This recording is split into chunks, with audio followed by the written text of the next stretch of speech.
తెలుగుదేశం నాయకులే గర్వంగా చెప్తున్నారు.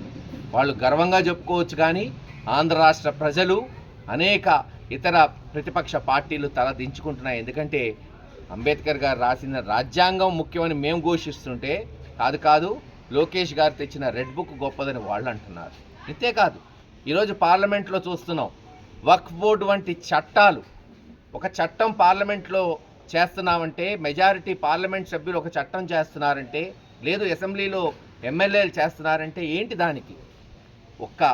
ఆ చట్టం ప్రతిఫలాలు ఆ యొక్క సంఘం కానీ, ఆ మతం కానీ, ఆ కులం కానీ, లేదా ఆ రాష్ట్రంలో కానీ, ఆ దేశంలో కానీ మెజారిటీ ప్రజలు మెచ్చుకోవాలి, వాళ్ళు ఆస్వాదించాలి, వాళ్ళు అనుభవించి బాగుంది ఈ చట్టం, మాకు రాబోయే అనేక సమస్యలు పరిష్కరిస్తుంది ఒక చట్టం అన్నట్టు ఉండాలి. కానీ ఈరోజు వక్ఫ్ బోర్డు చట్టం మెజారిటీ ముస్లిమ్స్ చెప్పేదేమో ముస్లింల కొరకు ఈ చట్టం చేస్తున్నామని చెప్తూనే మెజారిటీ 90-95% మంది మైనారిటీ సోదరులు దాన్ని వ్యతిరేకిస్తున్నా క్వశ్చనే లేదు. మేము చట్టం చేసాం, మీరు అనుభవించాల్సిందే, మీరు దీన్ని ముందుకు తీసుకెళ్లాల్సిందే అన్నట్టు ఆడ ఎన్డీఏ ప్రభుత్వం, దానికి మద్దతు పలుకుతూ తెలుగుదేశం, జనసేన.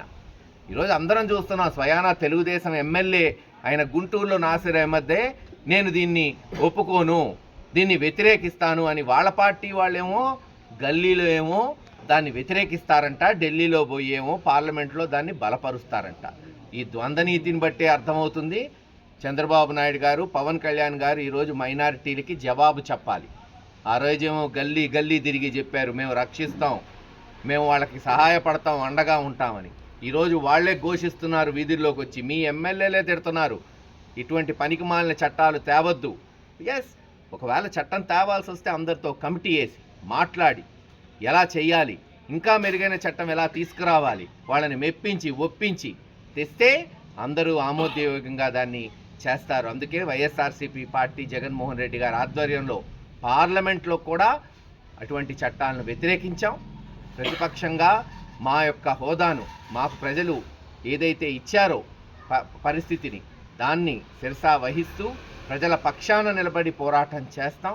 అలాగే ఈరోజు పల్నాడు ప్రాంతంలో ఉన్న వ్యవసాయం సందిగ్ధంలో ఉంది, ఆపదలో ఉంది.